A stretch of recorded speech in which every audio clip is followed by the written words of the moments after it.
Hello you beautiful misfits, my name is Matt and this is Pixelburn, where I take a snarky look at the week's gaming news.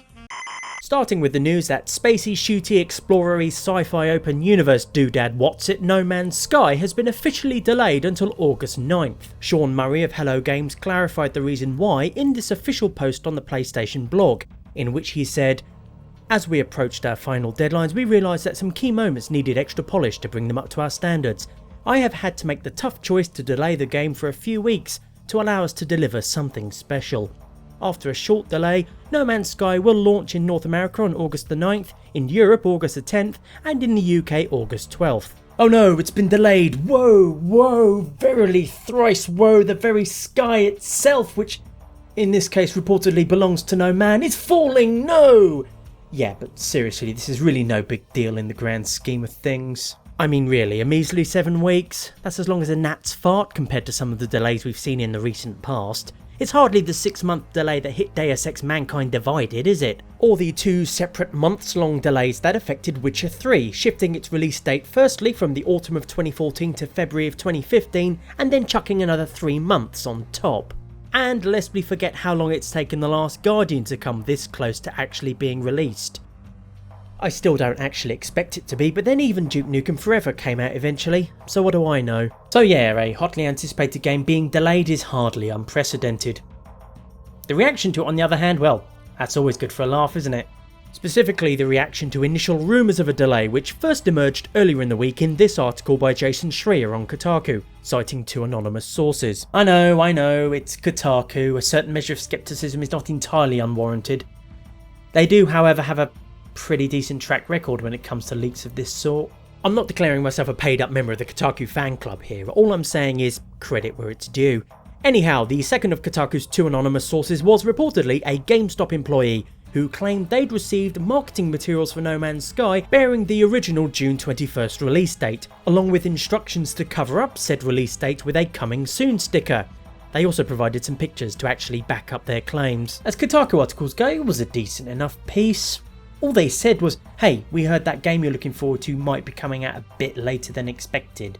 They weren't saying it had been cancelled or anything. Nevertheless, the reaction by a minority of people to this otherwise innocuous article didn't so much skirt the border of insanity as run right past it, for about 10 miles, before hopping on the first available train headed straight to Madtown, population screaming and bonkers. Like this Reddit poster here for example, who claimed to have called over 30 GameStop locations across America demanding to speak to the manager. That might sound like a fair number of stores until you consider there are at least 30 around Dallas, Texas alone. And as anyone who's worked retail will tell you, front of house staff are quite often the last to hear about anything. Anyone who insists otherwise is, well, probably the kind of person who'd call over 30 GameStop stores asking to speak to the manager about something they read on the internet. Still, some people just could not believe that a game they were so eagerly looking forward to had the brazen cheek to be delayed. Not all No Man's Sky fans of course, just the sort of mad, shrieking vocal nutters that always make the rest of any game's fandom look bad. They refused to even entertain the notion that it might be delayed until official confirmation finally came on Friday afternoon. Coincidentally, the same Friday afternoon before a holiday weekend in both the US and UK, that happens to be one of the best days to bury awkward news. While a case could be made that Sony and Hello Games should have addressed these rumours sooner, at the end of the day it's only 7 weeks. What's another 7 weeks? I've got 5 more sodding months to wait before I can play Dishonored 2 and that hasn't even been delayed. And it better bloody not be, or I'll be calling my nearest GameStop and demanding to speak to the manager.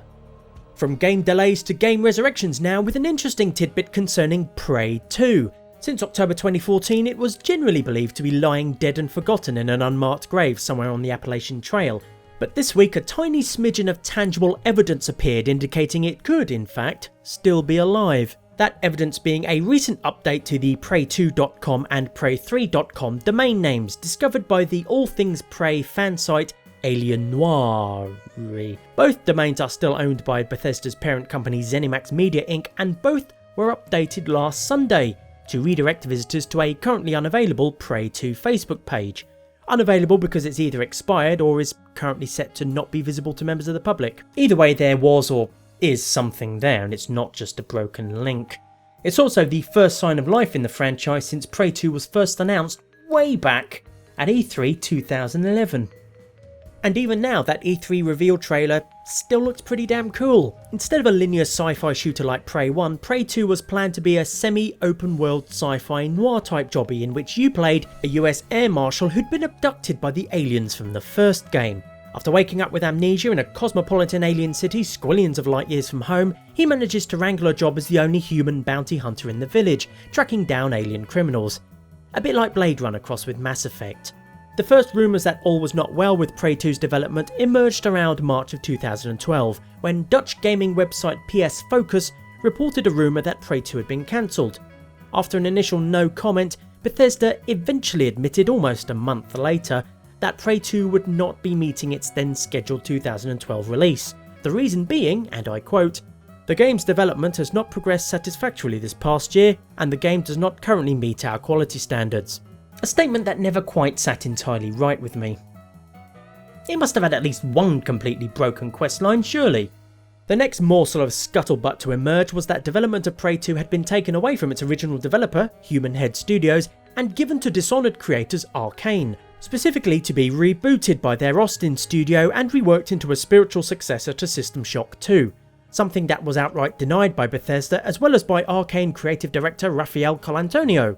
That is until these leaked emails emerged, reportedly from Colantonio himself, that said Arcane were working on it, whereupon everybody involved suddenly went very quiet. The rumour wagon trundled on a little while longer after that, with whispers that Fallout New Vegas developers Obsidian had even got their mitts on Prey 2 for a while. Eventually, however, at PAX Australia 2014, Bethesda boss man Pete Hines announced that Prey 2, as developed by Human Head Studios at least, had been cancelled. Which brings us back to the present, and these first new flickers of something going on with Prey. Don't get too excited to see a new Prey game with a 2 on the end or otherwise, however. Even if all the rumours of speculation are true and Bethesda does show off a new Prey game at their upcoming E3 2016 conference, it's likely to be a very different beast altogether from the rootin' tootin' alien shooting bounty hunting experience that we first saw back at E3 2011. Still, stranger things have happened. It certainly wouldn't be the first Bethesda-produced game to have had a long and tumultuous development history during which the whole game was chucked out and reworked from scratch. Yep, Doom is pretty fucking awesome. Finally, the top contender for most obnoxious game trailer of 2016 appeared this week by way of a new trailer for Mighty No. 9, the kickstarted spiritual successor to Mega Man from Keiji Inafune and Concept. A trailer you could be forgiven for thinking was a parody of 90s video game advertisements, if it didn't seem so weirdly earnest and unironic. Dear gods, where do I even start with this one? How about the voiceover?